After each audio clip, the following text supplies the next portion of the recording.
Matagal na niyang tinakasan ang bayang iyon, isang lugar na puno ng alaala, sekit at takot. Erong gayon, makalipas ang 9 na taon, heto siya, muling bumabalik. May dala siyang isang meleta, ilang piraso ng damit, at isang lihim na matagal ng kinikimkim sa dibdib.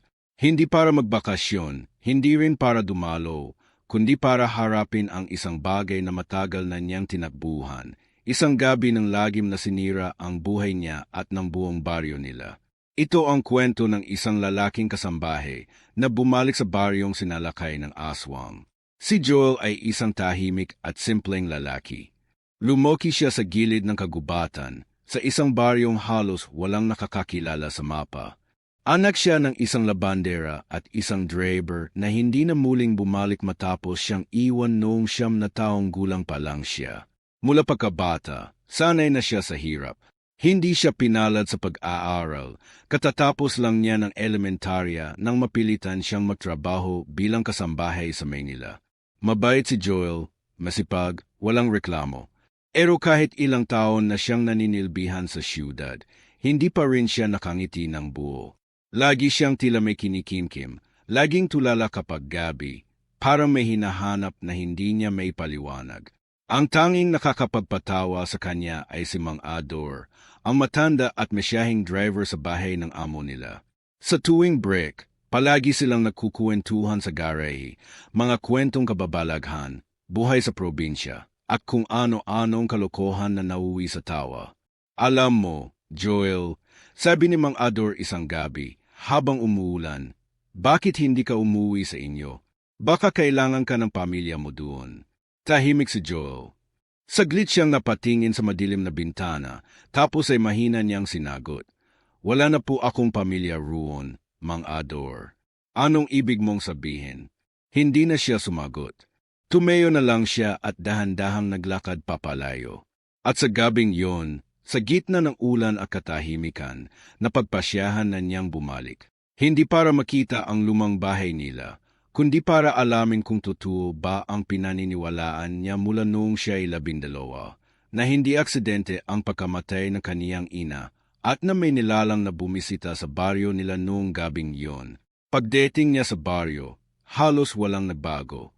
Mabagal pa rin ang usad ng buhay, luma pa rin ang mga kubo, at endoon pa rin ang amoy ng tuyong damo at kahoy na niluluto sa kalan. Pero ang pinaka-nakakapagtaka ay ang katahimikan. Wala masyadong tao. Ang mga batang deity naglalaro sa kalsada, gayon ay hindi makita. Ang tindahan ni na Aling Bibang ay sarado na. At ang bahay ni na Mang Cardo, na deity palaging may inuman tuwing gabi, ay abandonado na. Parang namatay ang baryo, pero walang buro, walang libing, walang paliwanag. Joel, isang tinig ang tumawag sa kanya. Napalingon siya. Si Mia, ang kababata niyang minsan niyang minahal. May dala itong basket ng niyog at may takot sa mga mata. Bakit ka bumalik? May kailangan akong malaman, sagot ni Joel. May gusto akong alalahanin. Hindi na siya tinanong pa ni Mia. Dinala siya nito sa lumang kapilya sa gilid ng ilog.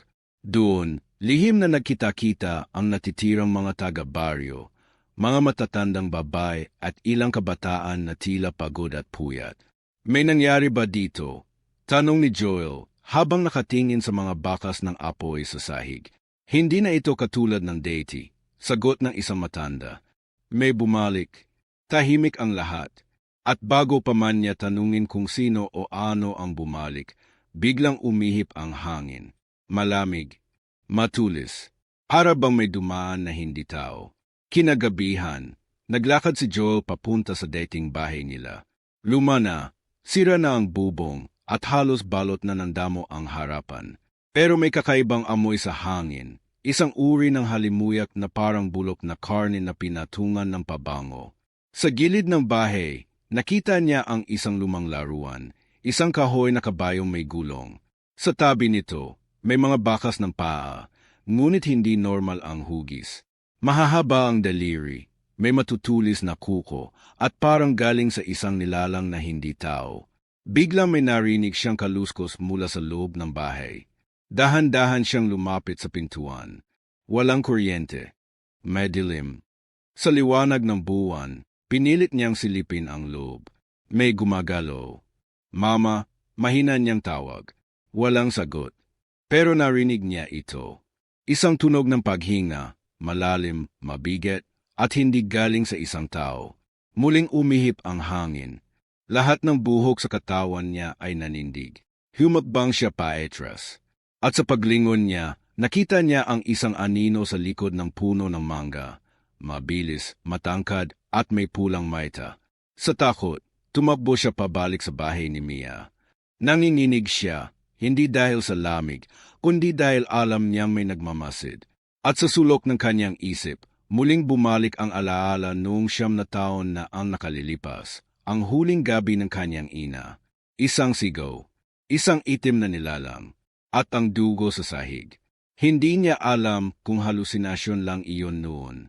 Pero ngayon, parang unti-unti nang bumabalik ang totoo. Bago siya tuluyang makatulog, tinignan niya ang kanyang braso. May 3 markang kalmot na sariwa, kahit wala siyang inakyat na puno o nakasugat sa sarili. At nang bumangon siya para magsindi ng ilaw sa kandila, may nakita siyang pepel na nakadikit sa bintana. Isang lumang larawan. Larawan ng nanay niya, kasama ang isang nilalang sa dilim. At sa likod ng larawan, may sulat na halos hindi na mabasa. Hindi niya inaasahang muling mahuhulog sa bitag ng nakaraan, pero narito na siya. Ang mga gabing pun ng takot, ang mga tanong na hindi kailanman nasagot, at ang isang larawang muling bumuhay sa sakit na matagal na niyang ibinaon. Habang hawak-hawak ni Joel ang lumang larawan ng kanyang ina at ng isang nilalang na kalahating natatakpan ng anino, ramdam niyang may bahagi ng katotohanan na itinago sa kanya mula pagkabata. Kinabukasan, habang umiinom siya ng kapeng niluto ni Mia sa maliit na lutuan sa likod ng bahay, tahimik lang siya. Pinagmamasdan ang usok na paakyat sa umagang malamig, parang may gustong basahin sa hangin. Joel, sabi ni Mia habang tahimik na naglalagay ng kanin sa pinggan, hindi ko alam kung ba't ka talaga bumalik, pero may mga bagay na mas mabuting hindi naungkatin. Tumingin siya kay Mia, mabigat ang tingin. Ang nanay ko, hindi siya namatay sa sakit, di ba? Napabitaw si Mia sa kutsarang hawak. Tumama ito sa lupa at kumalat ang kanin. Nanginginig ang kamay niya habang dahan-dahang umupo. Noong gabing yon, may nakita ako. Isang malaking nilalang na may mahahabang kuko. Tinawag ng nanay mo. Tapos narinig naming lahat ang sigaw niya. Pero walang pumunta. Wala kaming lakas. Wala kaming alam. Tahimik lang si Joel. Sa loob-loob niya, alam niyang hindi lang basta kwento ang mga alaala niyang pilit niyang kinalimutan noon. Isang gabi ng dilim, isang sigaw, isang halakhak sa di kalayuan. At ang katawan ng nanay niya, wala ng buhay sa harap ng altar. May tinatago kayo, bulong ni Joel. Lahat kayo, lahat na matatanda rito. Anong nangyari noon? Bago pa makasagot si Mia, biglang umingit ang pintuan. Isang matandang lalaki ang pumasok. Nakasuot ito ng lumang barong Tagalog na may borda ng bulaklak at may hawak na tungkod na may ukit ng araw at buwan. Hindi lahat ng tanong ay dapat sagutin sa umaga. Anya, ang mga lihim ay inilalabas lamang kung handa ang puso, hindi lang ang utak. Siya si Mang Elias, isang albularyong matagal ng sinasabing baliw sa baryo. Pero sa mata ni Joel, may iba rito. Sa bawat kilos niya ay may alam, sa bawat titig ay may bigat. Mang Elias, tanong ni Joel, huwag mo akong tanungin kung bakit buhay pa ako. Tanungin mo kung bakit ikaw pa ang buhay. Nagtaka si Joel. Anong ibig mong sabihin? Lumapit si Mang Elias at inilapag sa mesa ang isang maliit na kahon na yari sa kahoy na animo ihinaluan ng pila. Binuksan niya ito. Sa loob ay may mutya, isang malakristal na hugis patak ng ulan, asul at bahagyang umilaw. Isa ito sa huling tagapagbante, sabi ni Mang Elias. Galing ito sa ina mo. Noon pa man, siya na ang tagapagsalita ng liwanag sa baryong ito. Hindi siya basta tao, may dugo ng diwata ang iyong ina. Kaya siya ang naging biktima. Nanlamig si Joel. Diwata, ang baryong ito, dugtong ni Mang Elias, ay dating lupa ng mga nilalang ng kalikasan. Pero nang dumami ang mga tao, nawala ang balance. At sa pagkawala ng balance, ipinanganak ang isang halimaw, isang aswang na hindi lang basta gutom sa laman, kundi gutom sa kapangyarihan. Anong kinalaman ko rito? Tanging dugo ng diwata ang maaaring sumira sa halimaw na iyon. At ikaw ang huling anak ng liwanag. Arang gumuho ang paligid ni Joel. Sa isang iglap, ang pagiging simpleng kasambahay, ang mga tao ng pananahimik, at ang buhay niyang walang direksyon, lahat ay tila paghahanda para sa isang bagay na kailan may hindi niya ginusto. Huwag mong tanggapin kung ayaw mo, sabi ni Mia, mahina ang tinig.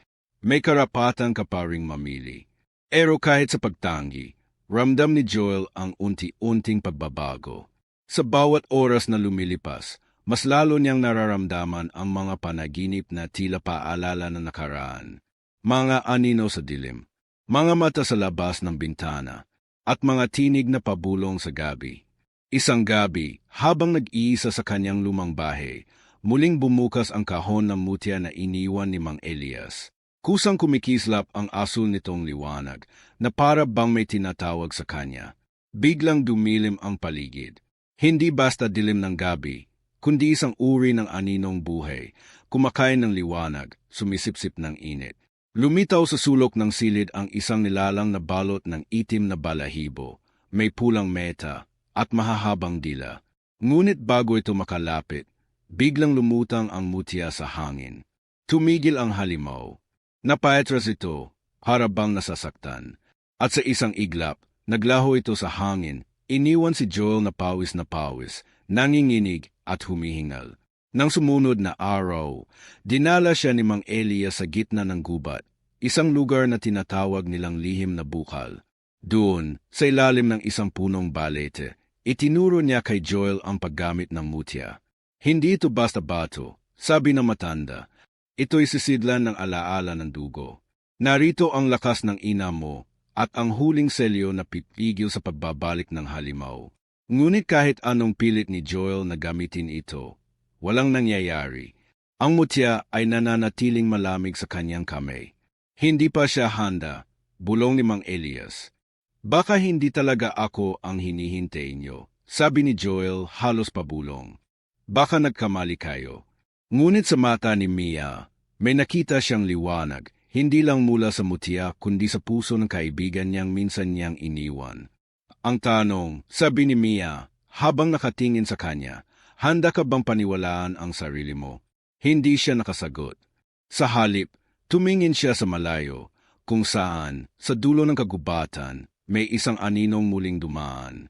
Sa gabing yun, habang natutulog siya, isang panaginip ang dumalo. Isang hukay na puno ng abo, isang matandang babae na umiyak, at isang boses na bulong ng bulong. Mabigat ang gabi. Sa katahimikan ng baryo, ang bawat huni ng kuliglig ay tila sigaw ng babala.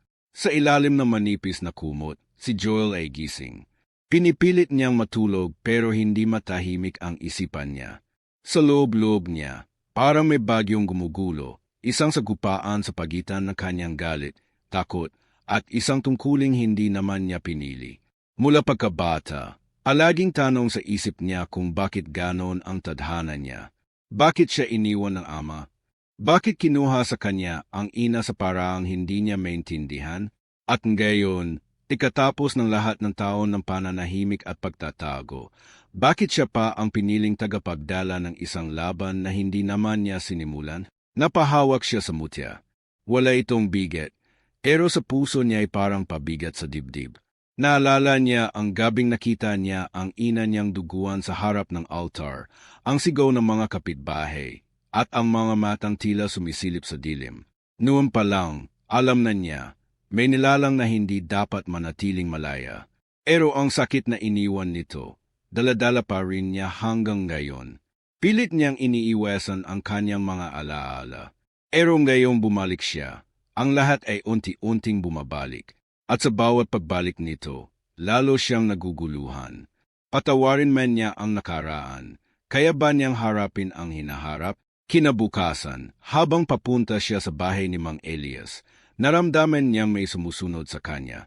Ang mga anino sa paligid ay tila mas mabigat kaysa dati. May malamig na hangin na humaplo sa batok niya. Hindi normal, hindi natural. Pagdating niya sa bahay ng matanda, nakita niyang sarado ang pinto. Kumatok siya ng marahan. Wala. Pangalawang katok, mas malakas. Wala pa ring. Nang bubuksan na niya ang pinto, bigla itong bumukas mag-isa. Mang Elias, mahinang tawag niya. Tahimik. Umasok siya. Mabigat ang loob ng bahay, para may kasamang dilim. Sa sahig, may mga sirang dahon. Sa mesa, may mga gamit ng panggadamot na basag. At sa dingding, may sulat na nakaukit sa lumang kahoy. Lalapit na siya. Lumamig ang kanyang katawan. Biglang umihip ang hangin sa likod niya. Paglingon niya, may nakita siyang isang nilalang sa anino. Hindi buo ang anyo nito, pero may mahabang lig, mata na pula, at mga kuko na kumikislap. Hindi siya nakagalaw. Isang boses ang bumulong, tila galing sa likod ng kanyang isipan. Hindi mo siya may liligtas, hindi mo sila may liligtas. Biglang lumiwanag ang mutya sa kanyang bulsa. Sumiklab ito ng bahagyang asul na ilo at ang nilalang ay napaatras, tila nasasaktan. Sa iglap na iyon, nawala ang anino at ang paligid ay muling tumahimik. Humihingal si Joel. Umalis siya sa bahay ni Mang Elias at tumakbo papunta kay Mia. Pagdating niya, agad siyang niyakap nito. Joel, may nangyari ba? Nandito na siya, sagot niya. Sinabi niyang lalapit na siya. Hindi makapagsalita si Joel. Parang natuyuan siya ng lowe, pero ang mga mata niya ay puno ng takot. Sa pagkakataong yon, alam na ni Mia na hindi lang ito kwento. Totoo ang panganib, totoo ang aswang, at totoo ang tadhana ni Joel. Kinagabihan, habang nagpapahinga sila sa kubo ni Mia, nagsimula ulit siyang makaramdam ng pagdududa. Tumingin siya sa bituin at sa liwanag ng buwan, naalala niya ang pangako ng ina niya noong maliit pa siya. Saan ka man mapunta, anak, bulong nito noon, dala mo ang liwanag ko. Pero nasaan ang liwanag na iyon ngayon? Sa dami ng sakit at takot, parang hindi na niya makita kung anong dapat paniwalaan. At sa tuwing nakikita niya ang mutya, para itong paalala ng isang responsibilidad na hindi niya pinangarap. Mia, bulong niya habang nakahiga, paano kung hindi ako sapat? Joel, hindi mo kailangang maging perpekto para maging handa. Minsan, ang lakas ay hindi sa tapang, kundi sa pagpili na lumaban kahit natatakot. Pumikit si Joel. Pero bago pa siya makatulog, may narinig silang lagaslas sa labas ng kubo.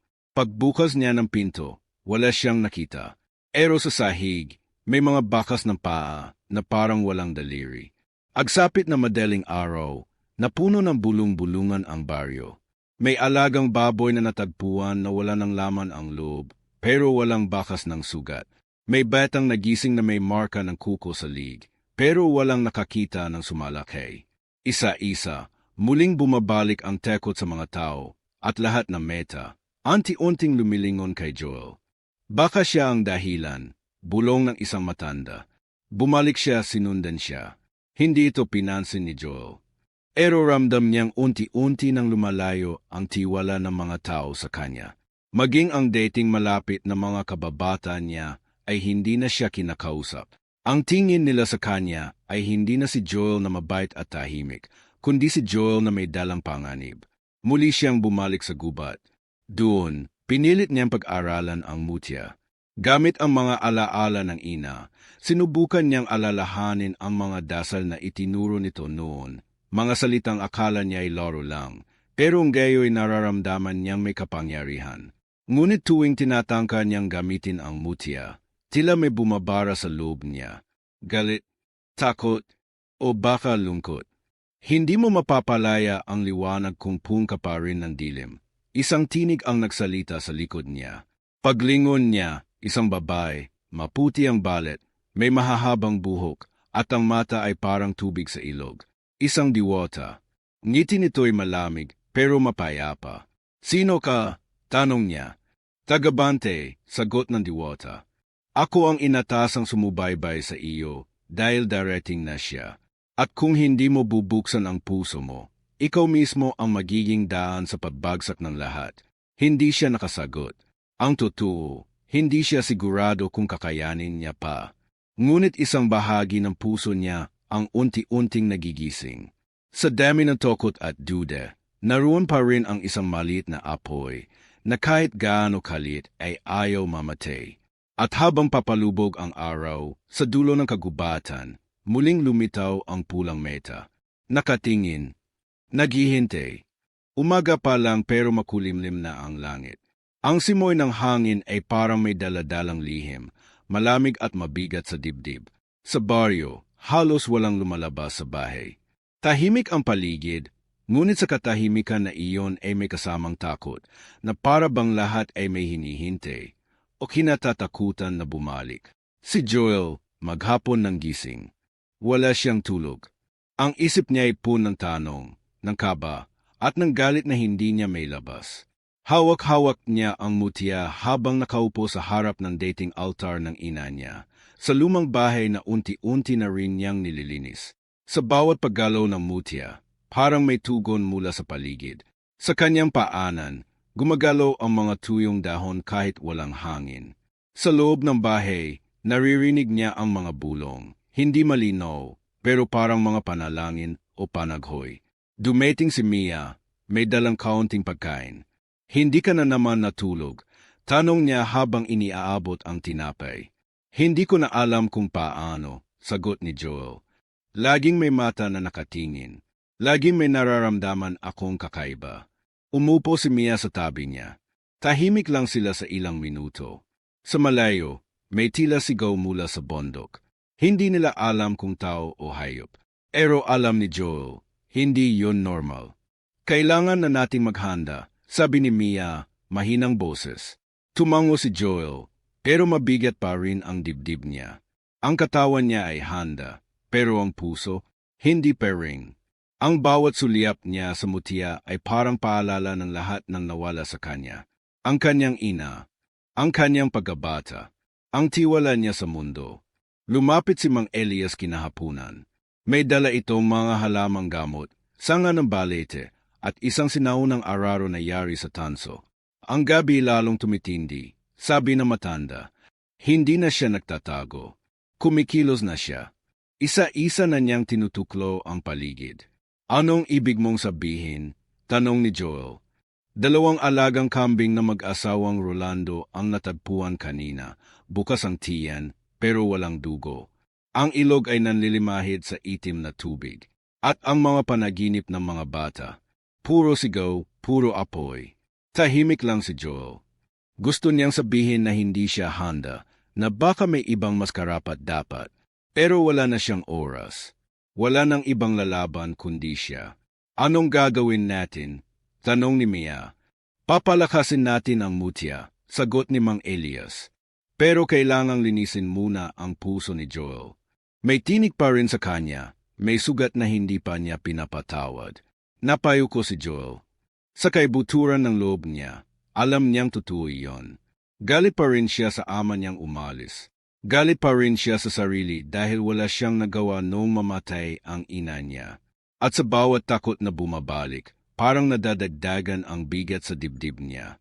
Patawarin mo ang sarili mo, Hijo, dagdag ni Mang Elias. Dahil kung hindi mo mapalaya ang sarili mo, hindi mo rin may lalabas ang lakas ng mutya. Gabi na. Sa gitna ng gubat, nagsimula silang magsanay. Sa ilalim ng liwanag ng buwan, tinuro ni Mang Elias ang mga lumang dasal, hindi upang umateke, kundi upang lumakas, upang protektahan, upang buksan ang koneksyon sa kalikasan. Isipin mo ang ina mo. Hindi ang pagkawala niya, kundi ang pagmamahal niya sa iyo. Sabi ng matanda. Kumikit si Joel. Taimtim niyang hawak ang mutya. Paulit-ulit sa isipan niya ang tinig ng ina. Saan ka man mapunta, dala mo ang liwanag ko. Unti-unting uminit ang mutya. Kumislap ito ng bahagyang aso, pagkatapos ay naging pilak. Umikot ang hangin sa paligid nila, at kahit si Mia ay napaurong. Ang mga dahon sa paligid ay tumindig, at ang lupa ay bahagyang lumindol. Yan na ang simula, sabi ni Mang Elias. May bisa na ang mutya, pero hindi pa sapat. Kailangan mo pa rin siyang harapin. Kinabukasan, mas lumala ang mga pangyayari. Isang lalaking magsasaka ang natagpuan sa palayan. Wala ng ulirat, nanginginig at may marka ng kagat sa batok. Hindi alam ng mga tao kung anong hayop ang may gawa. Pero si Joel alam na. Habang tinutulungan nilang buhatin ang lalaki papunta sa bahay ni Aling Bebang, ang mga tao ay nagsimulang magtanong, hanggang kailan kami matatakot? Sinong may kasalanan nito? At may isang babaeng matanda, na diretsahang tumuro kay Joel. Simula nung dumating siya, doon nagsimula ang lahat. Arang tinamaan si Joel. Hindi niya may paliwanag, pero ramdam niyang kahit hindi siya ang may kasalanan, siya ang pinagbubuntunan. Sa gabi, habang nagsusunog sila ng dahon ng lagundi at naglalagay ng anting-anting sa paligid ng baryo, muling may dumaan sa tabi ng gubat. Isang anino, matangkad, payat, may mga matang pulang nagliliyab sa dilim. Hindi ito lumapit, pero naramdaman nilang anduon lang siya. Inagmamasdan sila. Nilalaro ang takot nila. Mia, bulong ni Joel, kapag hindi ako nakabalik huwag mo na akong hanapin. Tumigil ka diyan, sagot niya, hawak-hawak ang kanyang kamay. Kung lalaban ka, lalaban tayong dalawa. Sa gabi ring yun, habang natutulog si Joel, muling dumating ang panaginip. Isang apoy sa gitna ng baryo. Isang batang umiiyak. At sa dulo, isang nilalang na may balingkas ng tao pero may balat ng ahas at mata ng uwak. Ang halimaw na sa wakas ay nagpapakita ng anyo. Bigla siyang nagising. Awis na pawis, nanginginig. Ngunit may isang bagong bagay sa tabi niya. Isang kahoy na kahon na hindi niya alam kung paano napunta roon. Pagbukas niya nito, may laman, isang maliit na espada, yeri sa itim na bato. Sa hawakan nito, may ukit ng araw at buwan, parehong disenyo ng tungkod ni Mang Elias. Sa ilalim ng kahon, isang pepel. Kapag dumilim ang lahat, ito ang sisindihan ng huling apoy. Tiningnan niya ang espada. Mabigat ito, ngunit parang pamilyar. Parang bahagi ng kanya. Tumayo siya, humawak sa mutya. Tumingin sa labas ng bintana. At sa dilim ng gabi, nakita niya ang aninong muling dumaan. Hindi na ito nakatago. Hindi na ito nagtatago. Naghihintay na lang ito ng sandali ng pagbagsak. Ang baryo ay tila humihinga na ng takot. Sa bawat kanto, sa bawat sulok, may mga matang nagmamasid. Hindi lamang mga tao, kundi mga nilalang na hindi dapat naroon. Ang mga alingaungaw ng gabi ay hindi na basta hangin. May mga yapak na hindi tao. May mga bulong sa likod ng tenga, kahit walang tao sa paligid. Ramdam ng lahat, palapit na ang kadiliman. Si Joel, sa kabila ng lahat ng pangamba, ay patuloy na naglalakas loob. Kasama si Mia at si Mang Elias, inihahanda nila ang baryo, naglalagay ng mga pangontra, nag-aalay ng mga panalangin, at binabantayan ang mga pwedeng daanan ng halimaw. Sa bawat gabi na lumilipas, lalo siyang lumalalim sa mundo ng hindi niya pinaniniwalaan noon. Ngunit sa puso niya, may mabigat pa ring tanong. Hindi lang takot ang bumabagabag sa kanya, kundi ang pakiramdam na may hindi sinasabi sa kanya.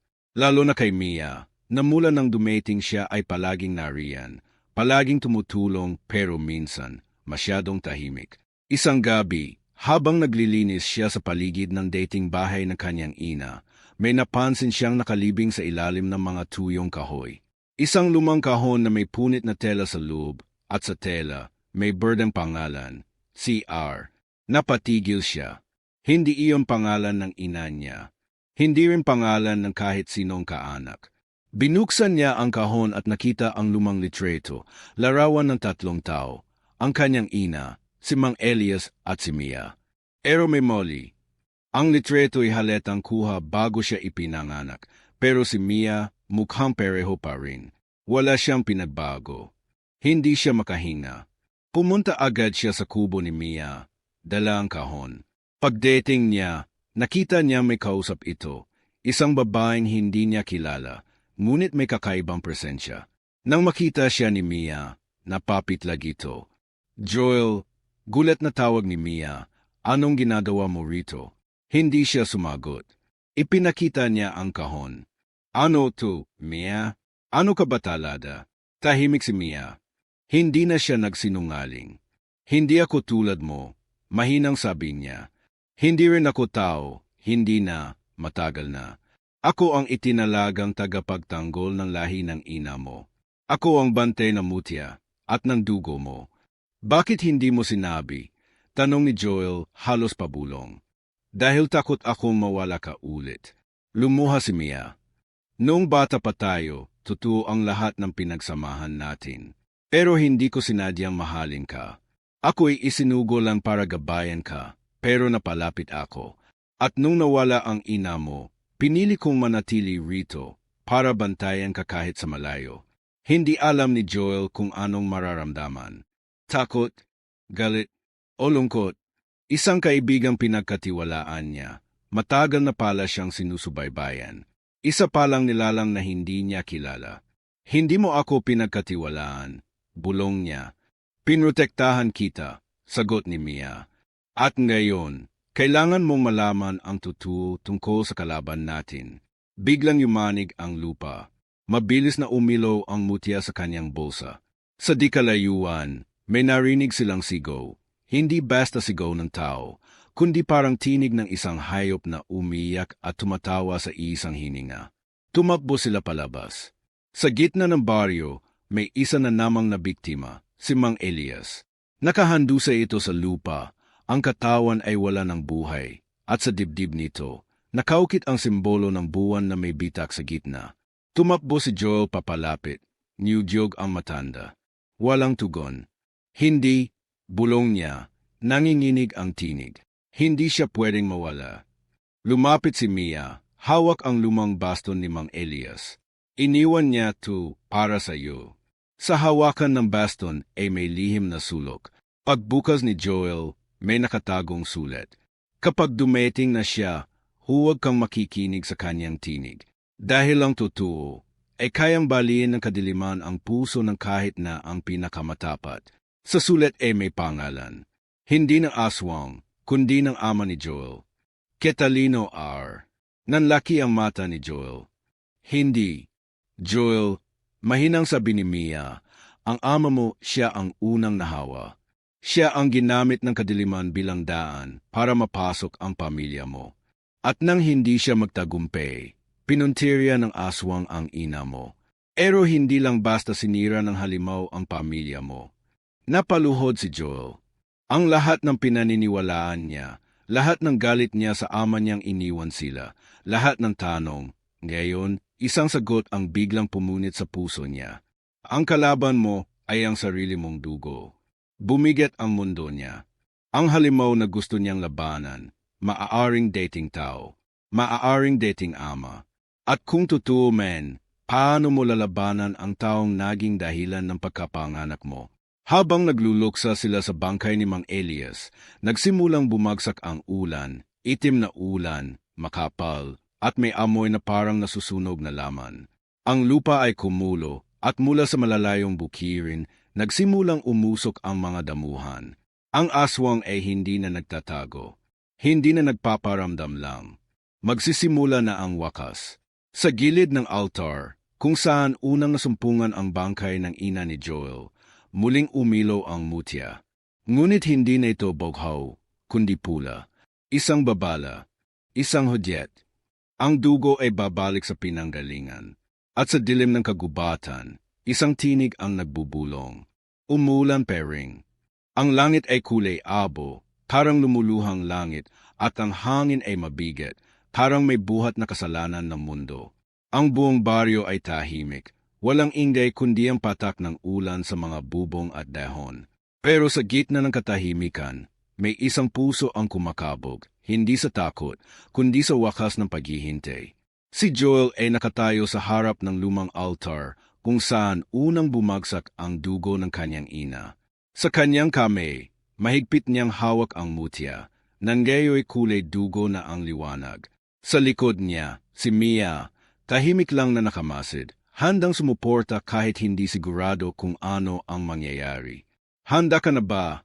Tanong ni Mia, mahinang tinig. Hindi siya sumagot agad. Sa loob-loob niya, Hindi niya alam ang tunay na sagot. Paano ka magiging handa kung ang kalaban mo ay dugo mo mismo? Hindi pa man siya makasagot, naramdaman na nila ang pagdating. Ang lupa ay muling yumanig at ang mga aninong kanina pa nagtatago ay nagsimulang gumapang palabas ng kagubatan. Mula sa dilim, isang nilalang ang lumitaw, mataas, balingkinitan at balot sa makapal na usok. Ang balet nito'y tila itim na balet ng ahas at sa bawat hakbang, natutunaw ang lupa. Ang mga mata nito'y pulang-pula, ngunit may isang bagay na mas nakakatakot kaysa sa itsura nito, ang tinig. Anak, napakapit si Joel sa dibdib niya. Tinig ng kanyang ama. Hindi sigaw, hindi galit, kundi malambing, mahinahon. Parang panawagan ng isang ama sa matagal nang nawawalang anak. Ako ito, si Catalino. Hindi, sigaw ni Joel. Hindi ikaw ang tatay ko. Hindi ikaw ang iniwan sa amin. Hindi ako ang umalis, ako ang kinuha. At ngayon, nandito ako, bumalik para kunin ka. Lumapit pa ang nilalang. Ang katawan nito'y patuloy na nagbabago. Minsan mukha ng tao, minsan halimaw. Pero sa gitna ng lahat ng anyo nito, isa lang ang malinaw. Ito ang nilalang na sumira sa pamilya ni Joel. At ito rin ang nilalang na bahagi ng kanyang dugo. Nang magpakita ng tangkang paglapit si Joel, biglang lumipad ang mutya mula sa kanyang kamay at lumutang sa gitna. Umikot ito at biglang nagliwanag. Sa isang iglap, isang hugis bilog na harang ang nabuo sa pagitan niya at ng halimaw. Hindi mo pa ako matatanggap, sabi ng nilalang. Pero darating din ang oras. At kapag dumilim na ang lahat, ikaw na ang magiging bagong lalagyan ng lakas na ito. Hindi, sagot ni Joel. Ako ang magtatapos sa sumpang to. Hinugot niya ang itim na espadang iniwan ni Mang Elias. Paghawak niya rito, biglang kumislap ang hawakan. Mainit, may bigat, pero para bang tugma sa bawat galaw ng kanyang puso. Joel, sigaw ni Mia, bantayan mo ang isip mo. Huwag mong hayaang pasukin niya. At doon nagsimula ang labanan. Mabilis ang halimaw, tila hindi galing sa lupa. Sa bawat atik nito, nawawala siya sa ulap ng usok at muling sumusupot sa likod, sa gilid o sa itaas. Ilang beses muntik si Joel masugatan, pero sa bawat hakbang, natututo siyang gumalaw, na para bang may gumagabay sa kanya. Hindi mo kayang lumaban sa akin, anak, sigaw ng nilalang. Hindi ako nag-iisa, sagot ni Joel. Sa di kalayuan, sumama na rin si Mia sa pakikipaglaban. Mula sa kanyang kamay ay lumabas ang liwanag, kulay ginto, malamig ngunit matalim. Isa siyang nilalang ng liwanag, at sa wakas, ibinunyag niya ang buong lakas niya. Magkasama sila ni Joel, hindi lang sa laban, kundi sa tadhana. Ngunit sa gitna ng labanan, may isang iglap ng pagkakamali. Sa pagsalakay ng halimaw, inamaan si Mia sa tagiliran. Napahandusay siya sa lupa.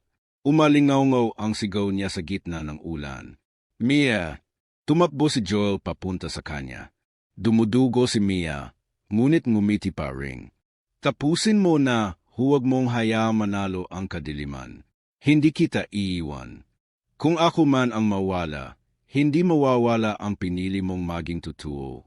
Lumingon si Joel. Ang halimaw ay lumulutang sa air, papalapit muli. Sa sandaling yon, parang tumigil ang oras. Lahat ng galit, takot, at sakit ni Joel ay sumabog sa loob niya. Hindi upang sirain siya, kundi upang palayain.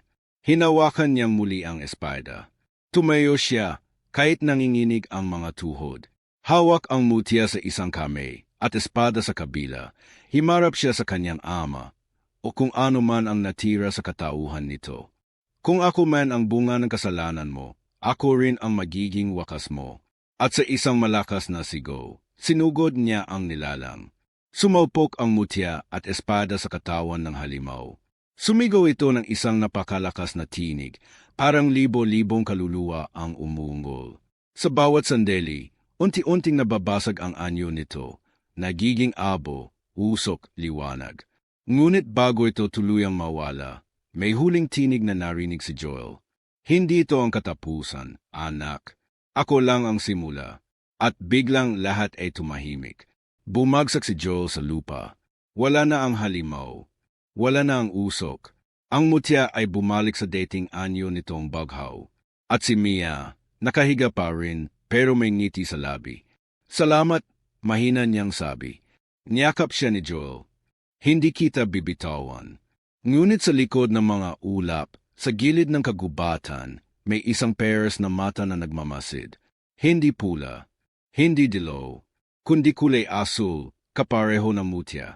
Umuulan pa rin kinabukasan, pero hindi na iyon ang parehong ulan kagabi. Hindi na ito mabigat, hindi na nakakatakot. Parang luha ng kalangitan na sa wakas ay nakahinga na rin, pagkatapos na mahabang gabi ng kadiliman.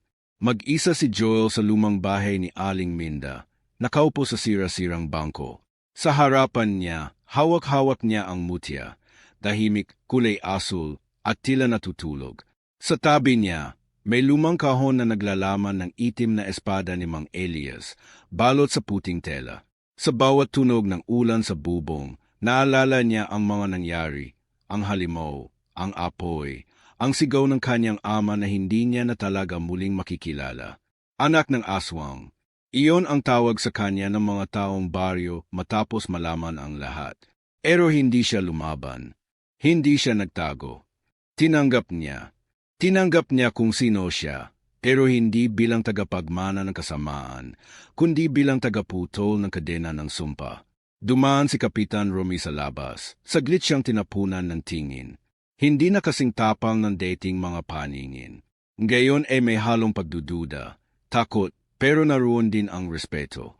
Sa buong kasaysayan ng baryo, wala pang tao ang humarap sa aswang at nabuhay. At si Joel, isang dating kasambahay lang, ang nagsara sa 100 taon ng takot. Joel, mahina ang boses ni Mia habang papalapit. Nakaupo na siya ngayon sa isang upuang kahoy, balot ang tiyan niya sa puting benda. Mabagal ang bawat hakbang, pero nariyan pa rin ang ngiti sa kanyang labi. Baka pwedeng ikaw naman ang magtimpla ng salabat. Biro niya. Napangiti si Joel, kahit mabigat pa rin ang dibdib niya. Ako na lang siguro ang magtatanim ng luya. Sagot niya, mahina ring. Tahimik silang dalawa ng sandali. Wala nang kailangan pang sabihin. Nararamdaman nilang pareho ang bigat ng pinagdadaanan, pero hindi rin nila kailangang pilitin ang paghilom. Minsan, sapat na ang katahimikan. Alam mo, biglang sabi ni Mia, hindi lahat ng halimaw ay may pangil. Minsan, yung takot na mga tao ang gumagawa ng halimaw. Tumingin si Joel sa kanya. At minsan, kahit hindi ka halimaw, tinatreto ka pa ring isa. Tumango si Mia. Pero kaya mo silang baguhin. Kinabukasan, nag-ayos si Joel ng gamit. Hindi niya pa alam kung saan siya pupunta, pero alam niyang hindi siya pwedeng manatili sa baryo ng matagal. Hindi dahil sa takot, kundi dahil kailangan niyang hanapin ang mga kasagutan. Ang huling salita ng kanyang ama ay patuloy na umalingaw-ngaw sa isipan niya. Ako lang ang simula. May mas malalim pang ugat ang sumpa. At hindi pa tapos ang kwento. Bago siya umalis, dumaan siya sa puntod ng kanyang ina. Dala niya ang maliit na puting buloklak na pinulot niya sa tabing ilog. Ma, bulong niya, alam kong matagal akong nawala. At alam kong marami akong pagkukulang. Pero hindi ko nahahayaan na maulit sa iba ang pinagdaanan natin. Naupo siya sa damuhan. Dinampian niya ng daliri ang pangalan ng ina na inukit sa kahoy. Hindi ko alam kung anong mangyayari. Pero kahit saan man ako mapunta, ikaw pa rin ang dahilan kung bakit ako lalaban. Isang ihip ng hangin ang dumaan, parang sagot. Lumapit si Mia, may hawak na maliit na supot. Anong laman niyan? Tanong ni Joel.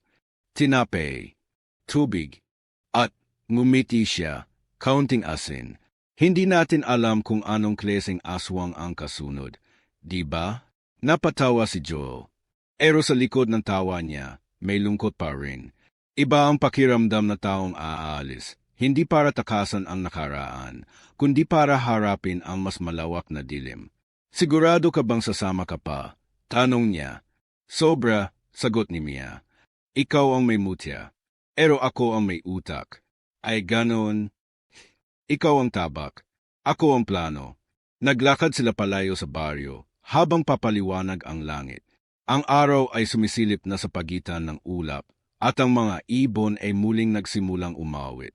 Sa likod nila, unti-unting bumabalik sa normal ang baryo. Ang mga tao, unti-unti na ring naglalabasan, sinusubukang limutin ang mga gabi ng takot. Pero sa bawat yapak ni Joel, dala niya ang bigat ng kasaysayan. Dala niya ang mga lihim ng kanyang pamilya. At dala niya ang posibilidad na sa dulo ng kanyang paglalakbay, maaari siyang mawala o maaari siyang maging mas malaking halimaw kaysa sa kanyang ama. Pero sa puso niya, isa lang ang malinaw. Hindi siya nilikha para si Rain. Nilikha siya para pumili. At pinili niya ang tama. Sa isang bundok sa malayo, may isang matandang lalaki ang nakamasid sa langit. Sa kanyang kamay, isang lumang aklat na may punit-punit na pahina. Binuksan niya ito at ngumiti. Nagsimula na ang pag-ikot ng mutya, bulong niya, at ang bagong tagapagdala ay gising na. Sa muling pag-ikot ng mundo, may mga nilalang na muling gigising. May mga sumpang magbabalik, at may mga kwentong hindi pa tapos. Pero habang may isang pusong handang lumaban, habang may isang mutiyang kumikislap sa gitna ng dilim, hindi kailanman magiging tahimik ang gabi.